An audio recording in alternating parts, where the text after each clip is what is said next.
Welcome to the deep dive. And I want to start today by just completely bypassing the usual pleasantries and talking directly to you. Yeah, Yes, you, the listener. Because if we're being completely honest here, we know a little bit about who you are. we do. You are someone who loves to learn, you love to Mm. grow, and you are likely juggling a million things right now, career trajectories, family dynamics, friendships, personal goals, maybe a side hustle or two. Right. Always striving for excellence. Exactly. You strive for excellence in absolutely everything you do. And because of that, you probably occasionally feel this crushing, suffocating weight of trying to keep all those balls in the air at the exact same time. You might be Yes. exhausted. You might be running on fumes, kind of secretly looking around at everyone else and wondering if they have it all figured out while you are the only one desperately pedaling beneath the surface just to stay afloat. Just trying to survive it. Right. And if that sounds even remotely familiar to your daily experience, you are in exactly the right place today. You really are. And that is precisely why we are offering you a very different kind of conversation today. Because, well, from a therapeutic perspective, the absolute first thing we have to do is validate that profound exhaustion you are carrying. Yes. The absolute last thing you need right now is for us to hand you another exhausting, bulleted how-to list for self-improvement. Oh, please no. Right. Giving you 5 more things to add to your agonizingly optimized morning routine is not the goal here. Not at all. Instead, our mission today is to take a comprehensive deep dive into a very specific, incredibly powerful stack of sources. We're looking squarely at the groundbreaking qualitative research of Dr. Brené Brown. Primarily focusing on her landmark book, The Gifts of Imperfection. Exactly. But also pulling heavily from her decades of clinical data on shame, fear, and vulnerability. We are going to uncover what actually gets in the way of living and loving with a whole heart. Okay, so let's unpack this, because what we are really talking about here is exploring the messy, beautiful, and let's be honest, completely terrifying journey from constantly asking yourself, what will people think? To firmly, deeply believing in your bones, I am enough. Yes, moving from that external validation to internal worth. Exactly. We're going to talk about dismantling this heavy 20-ton shield of perfectionism that you've been dragging around since childhood, and how embracing your vulnerabilities is actually the very thing that will connect you to the people around you. It's so important. And to understand this journey, we have to start where the researcher herself started, which was with a moment of total professional and personal breakdown. Or, as she later playfully reframed it, a spiritual awakening. A spiritual awakening, Yeah. exactly. So let's set the scene for this. Let's go back to November 2006. She is a grounded theory researcher at the University of Houston. Right. And at this point, she has spent a solid decade studying really difficult, heavy, dark emotions. We are talking about shame, fear, vulnerability. It's the heavy stuff. The really heavy stuff.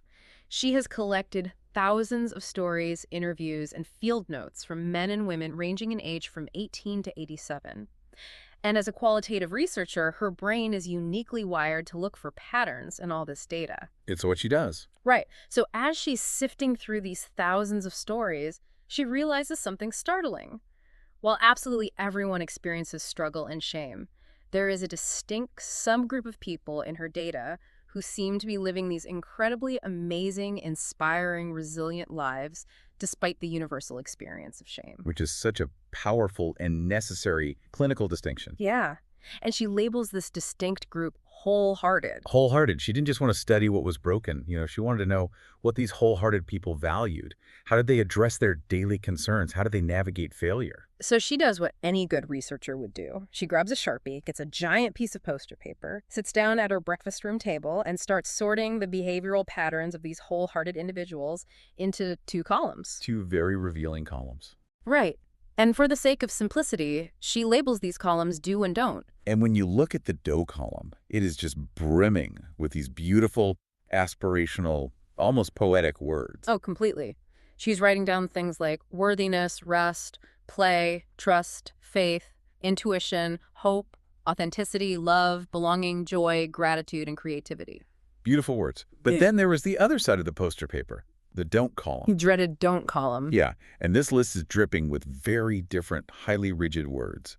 Perfection, numbing, certainty, exhaustion, self-sufficiency, being cool, fitting in, judgment, scarcity. And this is the moment in the story where the researcher absolutely gasps. She has a visceral reaction. She physically steps back from the poster paper, sitting there in her red chair at the breakfast room table, and she just stares at these two lists. She has tears in her eyes. Her hand is covering her mouth. Because she realizes it. Yes, because she realizes with absolute horror that she is living her life entirely, 100%, on the don't list. She says she realized she was living straight down the shit list. What's fascinating here is how this moment completely shatters the myth that knowledge equals change. Oh, that's such a good point. From a therapeutic standpoint, this is a profound realization that many of our listeners probably grapple with every single day. I know I do. Think about it. Here is a woman who is literally a leading global expert on shame. She knows everything about shame intellectually. She literally wrote the curriculum on shame resilience that mental health professionals use. Right. But the therapeutic truth she crashed into that morning was that understanding yourself, knowing the data, having the perfect intellectual framework, all of that is completely meaningless without actually loving yourself. Wait, I want to pause and challenge that for a second because I think a lot of people listening are highly analytical. Sure. They read the books, they listen to the deep dives, they gather the data.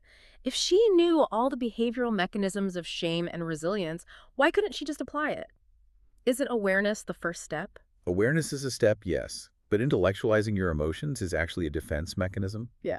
It is a way to stay safe. Ah, I see. She thought that because she was working hard, following the societal rules, doing everything until she got it perfect, and raising her kids exactly by the pediatric textbooks, she would eventually find that the wholehearted people in her study were doing the exact same thing. She wanted validation. Precisely. She was desperately seeking data to confirm that she was living right. She wanted the research to validate her perfectionism. Wow. So she was using her research as a shield. As a 2010 shield. And instead, the data turned a mirror on her and forced her to learn a deeply painful lesson. We cannot give our children or our partners or our communities what we do not possess ourselves. That is heavy. It is. Where we are in our own personal journey of living and loving with our whole hearts is a much stronger indicator of our success as parents and partners than anything we can ever memorize from a parenting manual. You just cannot outthink a lack of self-love. So, realizing she can't outthink it, she does something incredibly humbling. She packs up all her research data into a Rubbermaid tub, slides it under her bed next to the Christmas wrapping paper, and she goes out and gets a really good therapist. A crucial step. And I absolutely love this story of her first therapy session. She walks in, sits down, pulls out that exact same do list, hands it to her therapist, Diana, and essentially says, look, I need more of the things on this list. I'm a researcher, so some specific tips and tools would be helpful. Nothing deep, no childhood crap or anything. Which is just... It's the most relatable type A thing ever. It is the ultimate intellectual defense. Just give me the checklist, Diana. Exactly. But of course, as anyone who's done the work knows, it was incredibly deep. It sparked what she calls her 2007 breakdown spiritual awakening. And a massive part of that awakening, therapeutically speaking, was fundamentally changing how she operated when she was totally physically and emotionally exhausted. Oh, this part is so important. We all have that old internal dig deep button, right? Oh, yeah. You know the feeling. You are bone tired. There's another load of laundry in the basket. There's another deadline at work, another minor family crisis, and you just push through. You soldier on. You soldier on. You suck it up and sacrifice your own well-being to get it done. Oh, absolutely. The old dig deep button is practically a badge of honor in our culture. It is. But that old dig deep button is the mortal enemy of wholehearted living because it relies entirely on ignoring your body and your spirit. It requires you to sever the connection with your own needs. So what's the alternative? Through her therapeutic journey and her research, she found that wholehearted people do still dig deep when times get tough, but they do it entirely differently. She turned it into an acronym, DIG, DIG. Okay, let's walk through that acronym because this is a highly practical tool for the listener. The D stands for deliberate. When wholehearted people are exhausted, instead of blindly pushing through, they get deliberate in their thoughts and behaviors. This might look like prayer, meditation, or simply pausing to set a clear intention. Okay, and the I? The I stands for inspired. They get inspired to make new and different choices that honor their current state. And the G stands for going. They take action based on that deliberation and inspiration, rather than reactive panic. Yes, and she shares this incredibly relatable anecdote about how she actually puts this DIG acronym into practice on a random Tuesday. She talks about catching herself in what she calls an internet fog. Oh, we all know the internet I fog. know everyone listening has been there. You're exhausted after a long day and you just start mindlessly scrolling Facebook, clicking on random links, falling down Wikipedia rabbit holes, maybe online shopping for things you don't need. And it's not actually relaxing. No, it's not productive. It's just this giant, numb time and energy suck.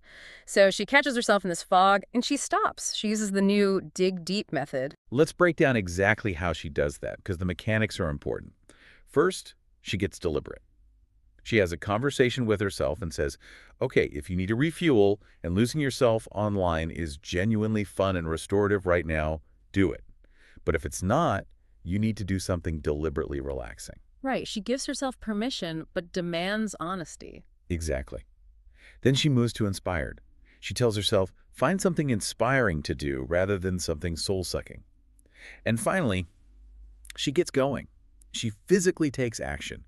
She intentionally closes the laptop, says a brief prayer for self-compassion to clear away any guilt for wasting time, and she goes into the living room to watch a movie she's been meaning to see for a month. What I find so striking about that is she didn't shame herself. She didn't say, you're wasting time, get up and fold the laundry. That is a brilliant therapeutic application of boundary setting with oneself. She thoughtfully chose a restorative action over a numbing action. Such a huge difference. When you are scrolling mindlessly, you are numbing. When you choose a film you've been excited about and give it your full attention, you are restoring. But making that transition from numbing to restoring isn't just about willpower. It requires specific tools. And the research outlines 3 specific gifts that are required for this journey: courage, compassion, and connection. So let's talk about those 3 gifts because they form the absolute bedrock for everything else we're going to discuss today. They really do. Starting with courage. Now, when we hear the word courage, our minds usually go straight to action movies. We think of running into a burning building or charging into battle. Heroics. Exactly, heroics. But she brings us back to the original definition of the word. Courage comes from the Latin word cor, which means heart. In its earliest forms, courage meant to speak one's mind by telling all one's heart. That is a crucial historical and clinical distinction. Over time, our cultural definition of courage shifted. It became synonymous with putting your physical life on the line. But wholeheartedness doesn't require heroics. It requires ordinary courage, which means putting your emotional vulnerability on the line. And frankly, in today's hypercritical, curated world, putting your vulnerability on the line is actually quite extraordinary. It really is. She shares this beautiful story to illustrate ordinary courage. It's about her daughter, Ellen, who was young at the time, calling from a slumber party at 10:30 at night. Oh, the slumber party call. Yes. The phone rings and Ellen says, "Mom, can you come get me?" So she drives over, and when Ellen gets in the car, she is clearly upset and immediately apologizes. She says, "I'm sorry, I just wasn't brave enough. I got homesick. I had to walk all the way to Libby's mom's bedroom and wake her up to use the phone." And look at how she responds. Right. She doesn't scold her or tell her to toughen up. She sits next to her in the back seat and says, "Ellen, I think asking for what you need is one of the bravest things that you'll ever do." I want the listener to really sit with that. Asking for what you need when you are uncomfortable, when you're afraid of being a burden, when everyone else around you seems totally fine, that is ordinary courage. It takes immense internal fortitude to say, "I am not okay right now." We see this same exact principle in another story she tells about a school play. Imagine a typical elementary school auditorium. There's a 3-year-old girl standing on stage, absolutely sobbing because her mom hasn't arrived yet. The mom is stuck in horrific traffic. The nightmare scenario for a parent. Exactly. Yeah. When this incredibly stressed out, panicked mom finally bursts through the auditorium doors, late and frazzled, another mother in the audience actually rolls her eyes at her.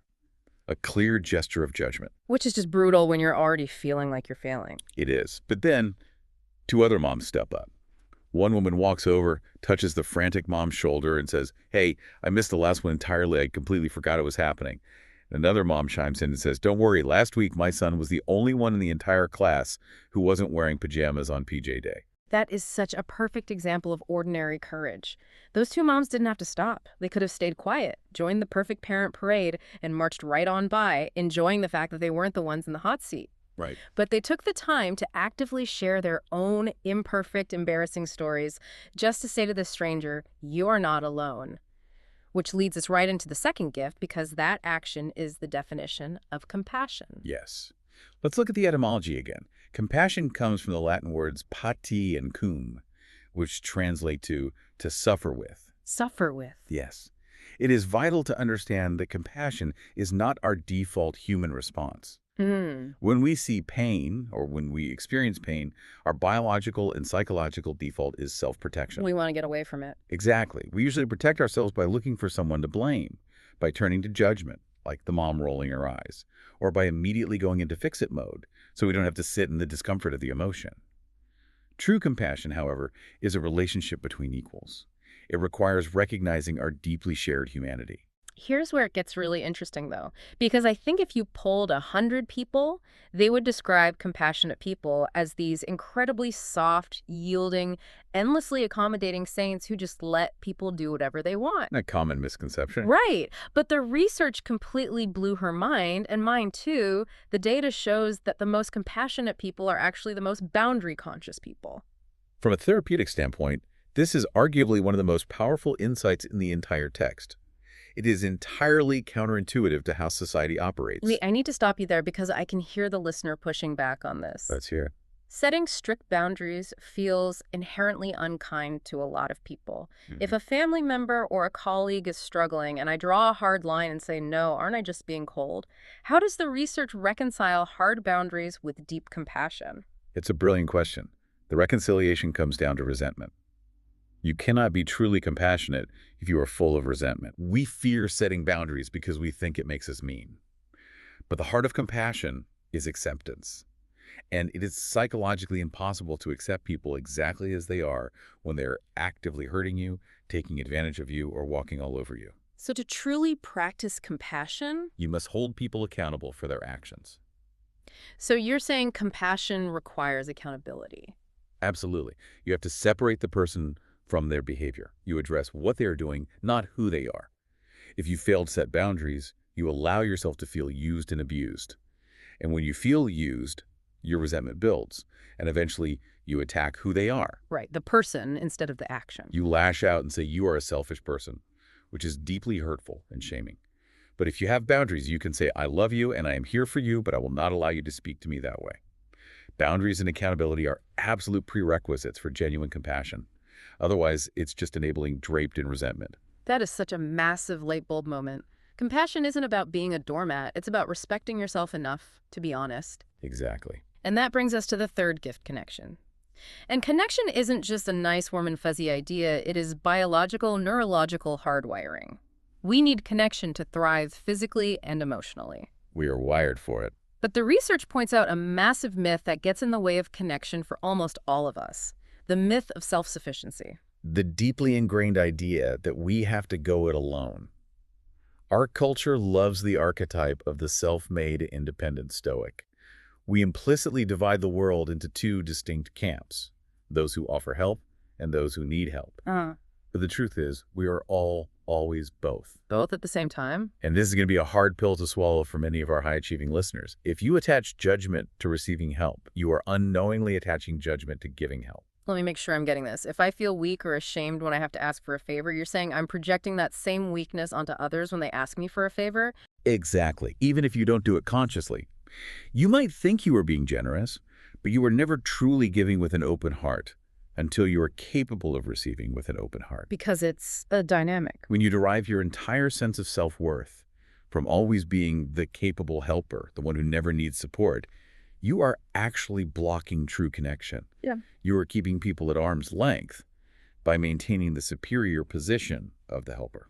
To see how these three gifts, courage, compassion, and connection, all collide and work together in real life, we have to talk about an incredibly vulnerable story from the book. Oh, the PTO story. Yes, she calls it the gun-for-hire shame storm. And I want to spend some time on this because the anatomy of the story is something every single listener will recognize in their own lives. It perfectly illustrates the absolute collapse of boundaries and authenticity. Exactly. So here's the setup. She's invited by a school principal and a PTO president to come speak to a large group of parents at a local school. The topic is supposed to be about resilience, boundaries, and raising wholehearted kids. Standard stuff for her. But the moment she walks into the room, she realizes something is terribly wrong. The vibe is Totally hostile. Yes. The parents are glaring at her, Yeah. and then the principal gets up to introduce her, and it's aggressive. The principal essentially says to the crowd, "You might not like what you hear today, but Dr. Brown is going to set us straight, whether we like it or not."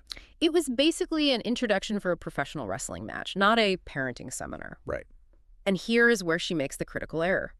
Instead of practicing ordinary courage, pausing the event, and establishing boundaries right then and there, instead of saying, whoa, hold on, I'm not here to set anyone straight, let's realign our expectations, she panics. She gets knocked completely off her game. She looks out into the audience, and there's this guy in the front row.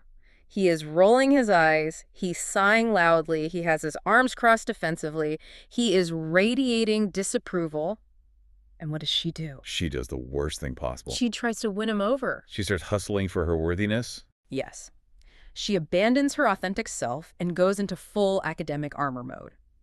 She starts speaking louder, her cadence speeds up, and she starts quoting terrifying, dense statistics about addiction and failure, desperately trying to prove her smarts and force this guy to nod in approval. She completely trades her authenticity for approval. And naturally, it bombs. The connection is dead. Because you cannot connect with an audience when you are wearing armor. And the psychological fallout of this is immediate. The minute the talk ends, she practically runs to her car, she shuts the door, and the shame storm hits. It's awful. And I want to be specific about what a shame storm physically feels like, because it is a physiological response. Yeah. Time slows down, you get tunnel vision, your heart starts racing, your mouth gets dry, your face gets hot. Just absolute panic. The amygdala in the brain is hijacking the prefrontal cortex. It is a trauma response. And then the shame tapes start playing on a loop. I'm such an idiot. Why did I do that? I'm a fraud. Everyone hates me. It's the most isolating feeling in the world. You are sitting in your car, convinced you are the only person who has ever messed up this badly. But because she has done the research, a tiny part of her brain recognizes the physical symptoms. She realizes she's in it. She realizes, I am in a shame storm. And the golden rule of shame is that it absolutely hates being spoken. Shame needs secrecy, silence, and judgment to survive. It's like mold. It grows in the dark. So she knows she has to reach out. She has to practice courage, find connection, and call someone. But therapeutically, who you call in that moment is a matter of life and death for your emotional state. Finding the right story catcher is vital. If you share your deep shame with the wrong person, they don't help you out of the storm. They become flying debris in the cyclone. Yes, and she outlines 6 very specific types of friends you should absolutely avoid calling when you're in a shame storm. And as I read these, I want the listener to think about if they have these people in their lives, or worse, if they are these people. It's a tough list. First, there's the friend who actually feels the shame for you. You tell them what happened, and they gasp in horror and say, oh my God, I would die. Now you have to make them feel better. Right, you're comforting them. Second, the friend who responds with sympathy instead of empathy. They look at you with pity and say, oh, you poor thing, which just makes you feel smaller. Sympathy disconnects. Third, the friend who needs you to be perfect and is genuinely disappointed in your failure. Ouch. Fourth, the friend who is so profoundly uncomfortable with vulnerability that they immediately start scolding you or looking for someone else to blame to resolve the tension. The fix-it friend. Fifth, the friend who refuses to acknowledge that you made a mistake at all and just blindly says, you're perfect, you're brilliant, everyone loves you, they're just jealous. Toxic positivity. Exactly. And sixth, the friend who uses your vulnerability as an opportunity to one-up you with their own story. You think that's bad? Wait until you hear what happened to me. It's a painful list to hear because I think we've all accidentally been every single one of those friends at some point when we didn't have the tools to practice true compassion. Exactly. So, sitting in her car, avoiding all those types of reactions, she calls her sister, Ashley. And Ashley does the one thing that actually works. She just listens. She just listens. Yeah. She doesn't try to fix the PTO disaster. She doesn't blame the principal. She taps into her own struggles with worthiness, her own experiences of messing up, and she simply says, oh man, that is so hard. I've done that dance. I hate that feeling. That response is the epitome of true compassion and connection. It is total exposure met with complete love and acceptance. Yeah. And the wild irony of that entire PTO story. She found out later that the school had a massive systemic problem with helicopter parents hovering in classrooms and crossing boundaries. Oh, right. The administration didn't want to deal with the backlash of telling the parents to back off, so they essentially set her up as a mercenary to deliver the bad news without ever warning her. It was a complete setup. But she couldn't have known that in the moment. Navigating the shame required those three gifts: the courage to call Ashley, the compassion Ashley offered, and the connection they shared. Which brings us to the absolute core of this entire deep dive: the foundational concepts of love, belonging, and feeling worthy now. Yes, segment 3. Let's look at how the research actually defines love. Because it's not just a fleeting feeling or a chemical romance. No, it's defined as a connection cultivated between two people when we allow our most vulnerable and powerful selves to be deeply seen and known. And the most challenging part of this definition is this: love is not something we give or get. It is something we nurture and grow. And we can only love others as much as we love ourselves. Exactly. I want to dig into that because this specific point caused a massive debate on her blog when she first introduced it. People were furious. I can imagine. Because society, especially in the realm of parenting, tells us to put ourselves last. The noble thing is to sacrifice yourself for your kids. So the question was raised: can you love your children or your partner more than you love yourself? And therapeutically, if love requires the prerequisite of self-love, the hard, uncompromising answer is no, you cannot. It's a tough pill to swallow. She shared quotes from her readers, Justin and Renee, that perfectly, albeit painfully, illustrate this reality. Justin is a mental health professional who works extensively with mothers struggling with severe addiction. These mothers desperately claim that they love their kids more than they love themselves. They genuinely believe their kids are beautiful, worthy, and lovable, while they believe they themselves are broken, worthless, and unlovable. But Justin points out the fatal flaw in that logic. He uses the analogy of secondhand smoke. He says that the self-destruction of these mothers acts exactly like secondhand smoke. Nice. By intentionally poisoning themselves with addiction and self-hatred, they were actively poisoning the environment their children are forced to live in. The self-loathing radiates outward. It's a devastating analogy, but clinically accurate. You cannot separate how you treat yourself from how you love others. If you are constantly criticizing your body in the mirror, your daughter is learning that her body is an object to be criticized. Right. If you run yourself into the ground with exhaustion, your son is learning that rest is for the weak. It is deeply challenging to hear, but your capacity to love others is absolutely capped by your capacity to love yourself. And the concept of belonging is similarly misunderstood in our culture. We think belonging is about fitting in with the right crowd, getting invited to the right parties, or wearing the right clothes. But belonging is a primal, innate human desire to be part of something larger than us. We constantly confuse belonging with fitting in, and they're practically opposites. If we connect this to the bigger picture, fitting in is assessing a situation, reading the room, and strategically becoming whoever you need to be in order to be accepted by that specific group. You change yourself. Yes. Belonging, on the other hand, requires you to be exactly who you are. Wow. Think about that for a second. If belonging requires authenticity and fitting in requires shape-shifting. But fitting in is actually the greatest barrier to true belonging. That makes total sense. Because if you successfully fit in by changing your personality, your opinions, or your boundaries, your true self is still entirely isolated and unseen. You might be surrounded by people, but you are utterly alone. Your sense of belonging can never be greater than your level of self-acceptance. That is a massive paradigm shift. Fitting in gets in the way of belonging, and all of this circles back to the core concept of worthiness. Worthy now. Yes. The wholehearted people possess a deep belief in their worthiness, and the key distinction is that their worthiness doesn't have prerequisites. It is worthy now, right this minute, as is, not I'll be worthy when I lose 20 pounds, not I'll be worthy of love when I get pregnant, or when I make partner at the firm, or when I finally get sober. Shedding the ifs and whens. The absolute core of wholeheartedness is shedding the ifs and whens and claiming your worthiness in the messy present. But to shed those prerequisites, we have to do the hardest work of all. We have to wade directly into what the author calls the swampland of the soul. The swampland. We have to talk explicitly about shame. Yes. Segment 4, the swampland. We define shame as the intensely painful feeling or experience of believing that we are fundamentally flawed and therefore unworthy of love and belonging.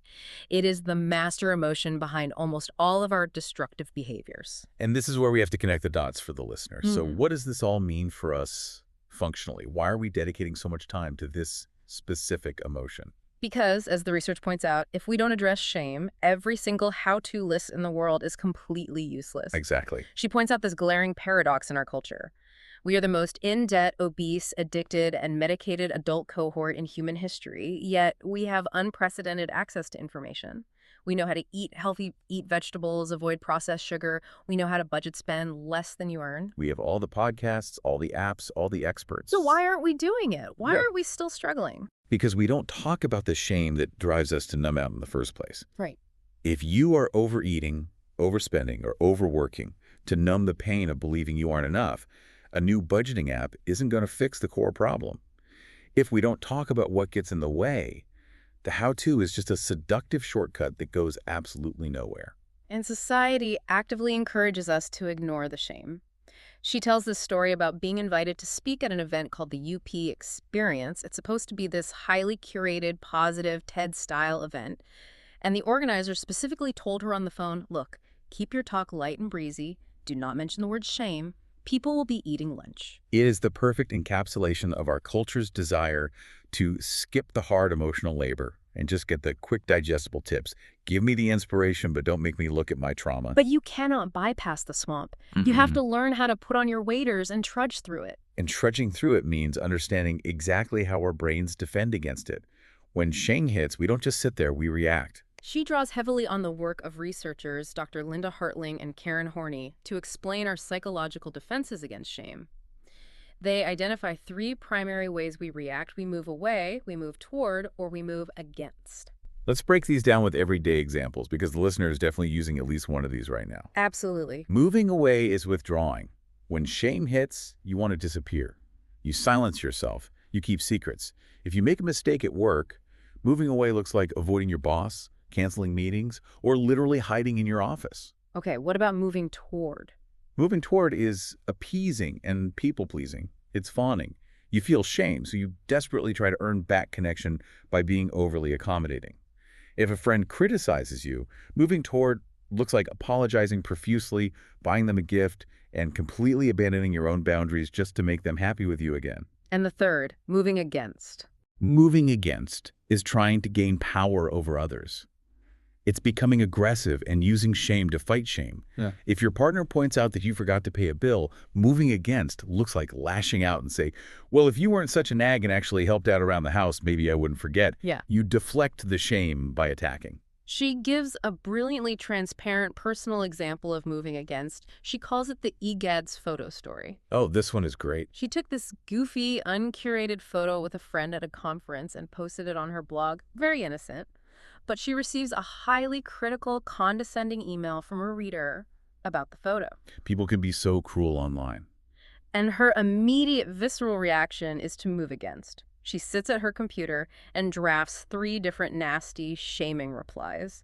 One of them pointed out a grammatical error in the reader's email, saying, if you're going to send a shitty email, the least you can do is spell check it. There does not mean they are. Which is such a human reaction. We Yeah. want to hurt the people who hurt us. But she didn't hit send. She recognized those physical symptoms we talked about earlier, the hot face, the racing heart.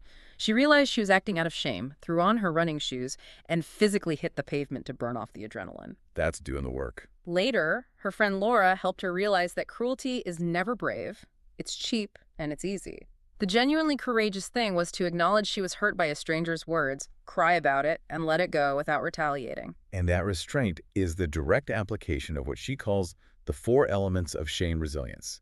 Let's outline them clearly. Okay. 1. Recognize your personal shame triggers and the physical symptoms in your body. 2. Practice critical awareness, meaning reality check the messages and expectations that are driving the shame. Are they realistic? 3. Reach out and share your story with someone you trust, the right kind of story catcher. And 4. Speak shame. Literally say the words, I am feeling shame right now. By doing that, you instantly rob the emotion of the secrecy and silence it requires to grow. So, once we've learned how to wade through the swamp, once we've stopped using perfectionism as a shield and started practicing shame resilience, what actually fills that void? How do we live day to day? That brings us to the second half of our deep dive, the 10 guideposts for wholehearted living. These aren't steps to be completed, they are daily practices that provide direction. Let's start with guidepost number 1, cultivating authenticity, which means letting go of what people think.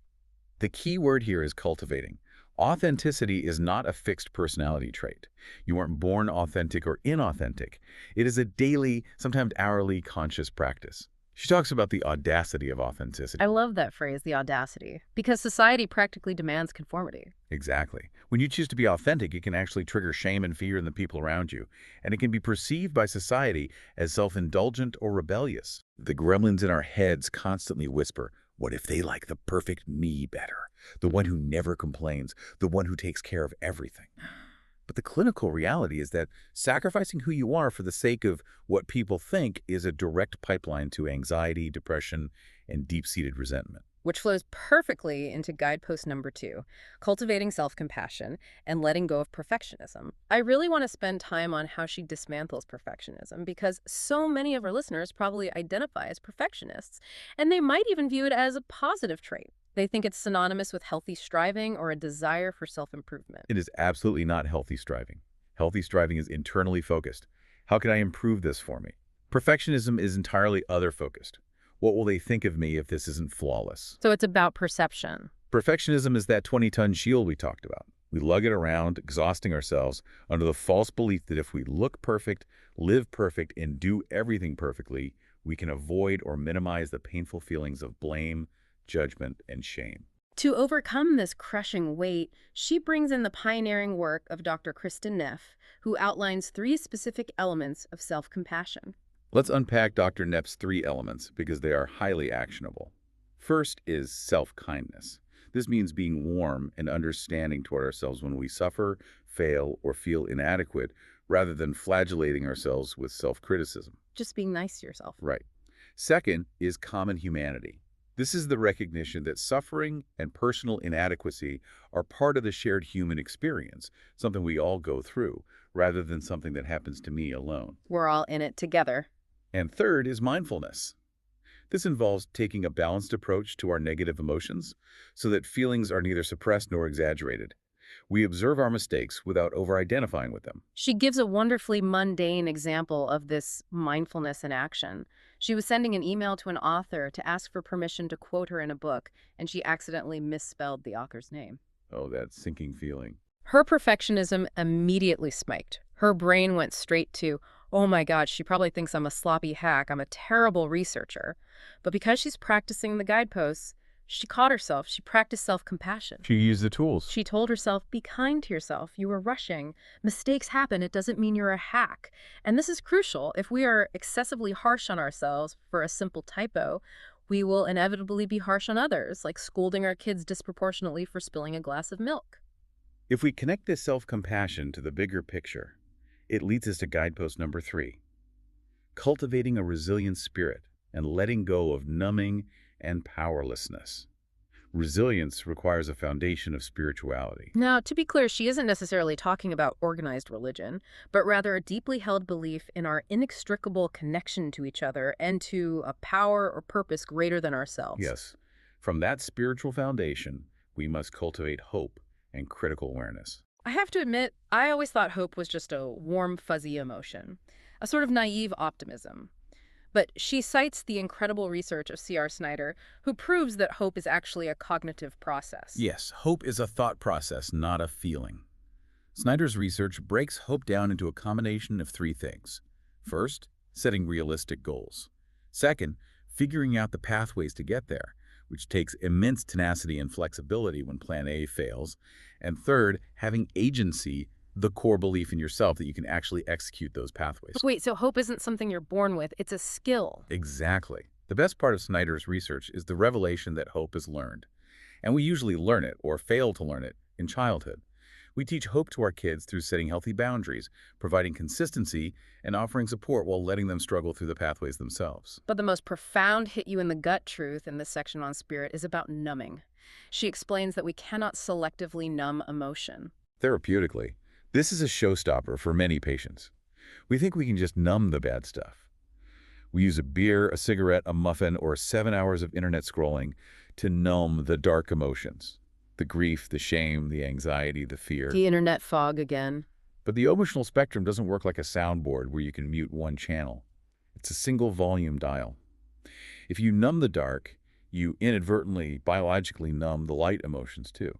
joy, gratitude, love, passion. You just flatten everything out. You end up dulling your entire spectrum of human experience, leaving you feeling flat and disconnected. Which transitions us perfectly to guidepost number 4, cultivating gratitude and joy, and letting go of scarcity and fear of the dark. We are so terrified of vulnerability, so afraid of getting hurt, that we experience a phenomenon she calls foreboding joy. Foreboding joy. I want to ask the listener directly, think about the last time you got a major promotion, or you got engaged, or you received a piece of incredible news. Did you allow yourself to celebrate, or did you immediately start waiting for the other shoe to drop? Have you ever stood over your sleeping child, felt an overwhelming wave of absolute pure love, and then suddenly pictured a horrific car accident? That visceral, terrifying shift is foreboding joy. It is our brain's misguided way of trying to beat vulnerability to the punch. The brain says, don't feel this much joy, don't get too attached because it will destroy you if it's taken away. Prepare for the worst. It's a tragic manifestation of living in scarcity. Right. We live in this chronically anxious culture where we wake up and our very first thought is, I didn't get enough sleep. And we go to bed and our very last thought is, I didn't get enough done today. We are constantly, perpetually operating from a deficit. To understand this, she references Lynn Twist's brilliant concept of scarcity versus sufficiency. Overcoming the scarcity mindset doesn't mean magically finding endless abundance. It means intentionally declaring that there is enough. Enough time, enough love, enough resources. There is enough. And the specific clinical antidote to foreboding joy is an active gratitude practice. When you feel that terror creeping in over your sleeping child, you don't fight the fear. You say out loud, I am feeling extremely vulnerable right now, and I am so deeply grateful for this moment and this child. She uses the beautiful metaphor of twinkle lights. We think a joyful life is supposed to be this blinding 247 floodlight of happiness. But a floodlight would be unbearable. A true joyful life is a string of small, sparkling, ordinary moments strung together by trust and gratitude. What's those little moments? Which brings us to guidepost number 5, cultivating intuition and trusting faith, and letting go of the need for certainty. Intuition is beautifully defined here as the sudden immersion of the soul into the universal current of life. It's that gut feeling that isn't quite logical but is deeply knowing. We crave certainty in an uncertain world. We want guarantees. I want to know how it ends. But faith is not about having all the answers mapped out. She quotes the author Anne Lamott, who brilliantly says, the opposite of faith is not doubt, but certainty. That's wild. Certainty is the opposite of faith. Because if you are certain, you don't need faith. To live wholeheartedly is to believe without seeing. Yes. And if you're listening to this and feeling a little stuck, feeling like you've lost that spark, guidepost number 6 is exactly what you need. Cultivating creativity and letting go of comparison. Now, I can already hear people saying, I'm just not a creative person. I'm an accountant. I'm an engineer. And she completely rejects that premise. Mm-hmm. There is no such thing as creative and non-creative people. There are only people who use their innate creativity and people who don't. Here. And the danger is that unused creativity doesn't just evaporate. It metastasizes.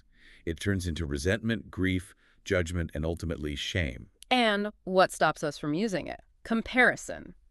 Comparison is the absolute thief of happiness. We are handed this impossible cultural mandate to fit in and stand out at the exact same time, which is a paralyzing paradox. We see this vividly with the slash effect, a term coined by Marcy Albaher. Yes, the slash effect perfectly illustrates comparison. The author tells a story about meeting a woman who was an accountant, but who also made jewelry, an accountant/jeweler. But the woman was deeply embarrassed to call herself a jeweler. Why? Because she didn't make a primary income from it. She was comparing her art to commercial success. She was waiting for external, monetary validation to claim her own creativity. Overcoming comparison means making art, whether that's cooking a new meal, painting, writing poetry, or meticulously rebuilding a motorcycle engine, just for the pure sake of making meaning, completely regardless of how it compares to others. Moving to guidepost number 7. Cultivating play and rest, and letting go of exhaustion as a status symbol and productivity as self-worth. In our modern culture, being endlessly busy is practically a moral imperative. If you aren't exhausted, you must be lazy. But she brings in Dr. Stuart Brown's profound research on play. Yes, let's talk about play. Dr. Brown defines play as time spent without purpose. Doing something just because it's fun, with no goal, no outcome, no hustle. And his research shows that play is not a luxury.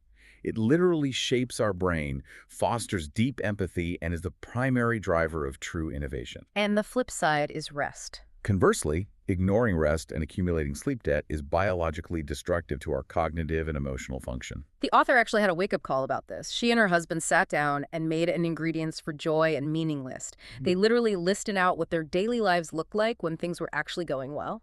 The list was surprisingly simple: getting enough sleep, cooking dinner together, hanging out with the kids, having unstructured time to just piddle around the house. The basics. And they looked at this list and then looked at their actual lives and realized that their relentless pursuit of career success, bigger houses, and more prestige was actively taking them away from the life they already wanted. They had to consciously step off the treadmill. Which requires immense calm, bringing us to guidepost number 8, cultivating calm and stillness, and letting go of anxiety as a lifestyle. Anxiety is highly contagious in a family or an office, but the good news is that calm is equally contagious. How do we actually practice calm, though? When the email hits or the kid screams, panic feels automatic. This is where Dr. Harriet Lerner's work is vital. Dr. Lerner explains how humans pattern their reactions to anxiety. When anxiety spikes, we typically default into one of two camps. We either become overfunctioners or underfunctioners. Okay, what's an overfunctioner? Overfunctioners react to anxiety by micromanaging, giving unsolicited advice, and taking over everyone else's responsibilities to regain control. Underfunctioners react by becoming fragile, getting less competent, avoiding decisions, and implicitly inviting others to rescue them. It's so easy to judge the underfunctioners, but the overfunctioners are just as anxious. Exactly. These aren't fixed personality traits. They're simply patterned anxiety responses. By practicing stillness, taking a breath, pausing before reacting, we can unlearn these knee-jerk patterns and respond to situations with measured perspective rather than reactive panic. Guidepost number 9 is cultivating meaningful work and letting go of self-doubt, and supposed to. The gremlins in our heads are constantly telling us we are supposed to make a certain amount of money, we're supposed to have a traditional linear career path. But meaningful work is about honoring your unique gifts, even if it doesn't fit the mold. There's a quote from theologian Howard Thurman that she uses here, and it is stunning. Don't ask what the world needs, ask what makes you come alive and go do it, because what the world needs is people who have come alive. That quote shifts the focus entirely from external obligation to internal alignment. And finally, guidepost number 10 is cultivating laughter, song, and dance, and letting go of being cool and always in control. I think this is the hardest one for adults. There is profound vulnerability in dancing and singing out loud. We are absolutely terrified of being perceived as goofy, awkward, or uncool. But betraying ourselves to look cool and composed means we are shutting down our joy. And eventually, we will betray others by judging them for their authentic self-expression. She draws a really beautiful distinction here regarding laughter. There is self-deprecating, defensive laughter, which we use as a shield, but then there is knowing laughter. Knowing laughter is a spiritual communion where we look at each other across a room amidst the chaos and say, without using any words, I get it, I've been there, you are not alone. It's incredibly healing. When you look at all 10 of these guideposts from a macro perspective, you realize they are deeply, inextricably interconnected. You cannot truly practice self-compassion without actively dismantling perfectionism. You cannot experience pure joy without letting go of the scarcity mindset. And you absolutely cannot find true belonging without risking the vulnerability of authenticity. It is a holistic ecosystem of emotional health. So bringing this entire conversation all back to you, the listener, we have waded through the murky swampland of shame. We've talked at length about the exhausting process of dismantling that heavy 20-ton shield of perfectionism. We've recognized that being bone-tired and perpetually exhausted is not a measure of your worth as a human being. The ultimate choice on this wholehearted journey boils down to one incredibly difficult, defining question. What is the greater risk? Letting go of what people think, or letting go of who you actually are? And I want to leave you with a final therapeutic thought to mull over as you go about your day. We spend our entire lives trying to spackle our cracks. We exhaust ourselves hiding our flaws, terrified that if people truly see our imperfections, we will be cast out, rejected, and deemed unworthy of love. Yeah. But what if the paradigm is backwards? What if the very things you are most deeply ashamed of, your messy house, your professional failures, your late-night anxieties, your quirky hobbies, your absolute bone-deep exhaustion, what if those are the exact connection points that will magnetize your true tribe to you? What if your deepest flaws are the only keys that could actually unlock your deepest sense of true belonging? What a beautiful, completely countercultural way to look at it. Our flaws are the magnets. Thank you so much for joining us on this deep dive. Today, I encourage you to do one small thing. Put down that 20-ton shield even just for a few minutes. Take a deep breath and remember the core truth of this research. You are worthy of love and belonging right now, just as you are.